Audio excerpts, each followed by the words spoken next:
Okay, this is part 2 on that motor, that condenser fan motor for the Rheem Ruud, the 5123055-11. Just to recap, it takes care of 1/5, 1/6, and 1/8 horsepower applications. Just a few things about the motor that we want to point out. It has screws already attached to it. There's 4 of them, 2 on the back that you can't see. Those are how some Rheem units mount. It can be mounted by a belly band mount. Because this motor is a 48 frame, it's 5 5/8 in diameter. So we'll turn it and get a better view of the nomenclature on the motor, and then we'll turn it around and get a better view of the wiring diagram. The shaft is 1/2 inch in diameter by 3 3/4 inches long. So it's usually plenty long enough to take care of any application.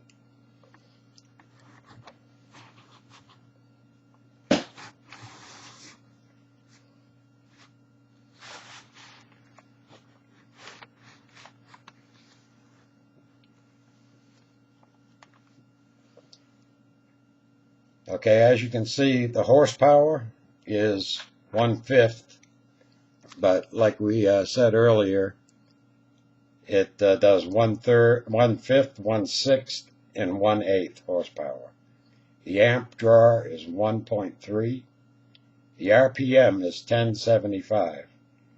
So any homeowner that's trying to change their motor, you just need to make sure that you don't, for some crazy reason, have an 825 RPM motor in your unit, because this will not work.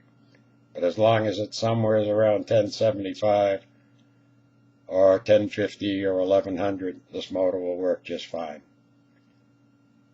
The shaft on it is 1/2 inch by 3 3/4 inches, as we said earlier. Rotation is reversible by changing 2 wires. The voltage is 208 or 230. So you service guys, the 208 can be used on commercial units, but you have to have a 5 MFD capacitor, which will also be on our site with this motor. But residentially, it's going to be 230 volts, and you'll need the 3 MFD by 370 capacitor, 370 volt. It's a single phase motor, 60 hertz for the USA. Speeds, 1 speed. So it will not work in 3-phase equipment. Let me try to turn this so you can see the wiring diagram of the motor.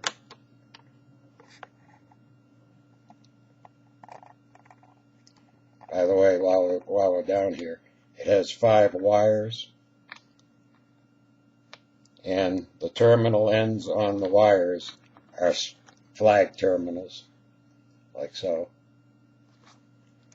So if you have some kind of an unusual module on the end of your wires, that won't work either. So you guys that are trying to carry this motor to put in some other brand, that would be one hang-up that you might look at before you try to do it.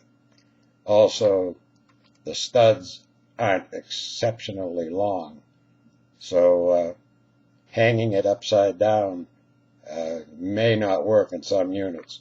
A belly band mount that goes around it, that'll be no problem as long as your existing motor is a 48 frame, 5 5/8 in diameter.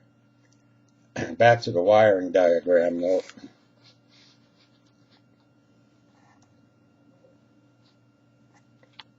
As you can see, there's a diagram for 4 leads or a diagram for 3 leads. Switching the purple and brown leads will reverse the motor.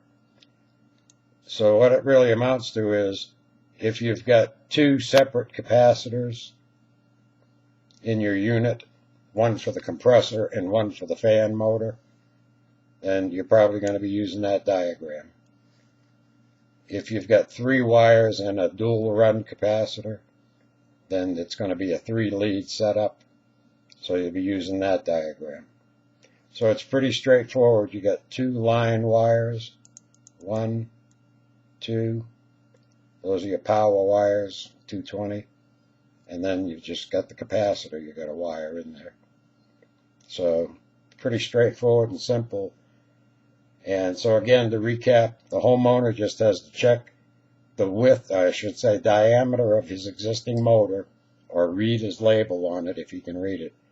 And if it's 48 frame, this motor will work. And the only other thing is, you got to check that RPM, make sure that it's not an 825 RPM motor you're trying to replace it with, because it will not work. Okay, we're going to move on to the next video, which is capacitors.